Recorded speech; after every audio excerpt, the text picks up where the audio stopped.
कोकणातील प्रत्येक अपडेट जाणून घेण्यासाठी आजच माझे कोकणच्या सोशल मीडिया प्लॅटफॉर्मला लाईक, फॉलो आणि सबस्क्राईब। मुंबई गोवा महामार्गावरील कशेडी ते भरणे नाका दरम्यान एका खासगी टेलिकॉम कंपनीनं केबल टाकण्यासाठी नियमबाह्य खोदकाम केल्यानं नवा वाद निर्माण झालाय।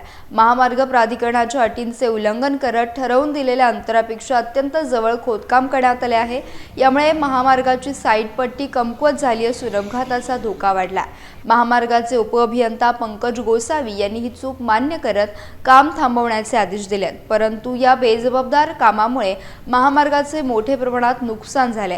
संबंधित कंपनीने टाकलेली केबल काढून रस्ता पूर्ववत करण्याची मागणी स्थानिक ग्रामस्थांनी केली आहे। तसेच दोषी ठेकेदारावर कडक दंडात्मक कारवाई करण्याची मागणी देखील जोर धरते आहे। प्रशासनाने याकडे त्वरित लक्ष न दिल्यास 26 जानेवारी रोजी खेड तहसीलदार कार्यालयासमोर तीव्र उपोषण करण्याचा इशारा ग्रामस्थांनी दिला आहे।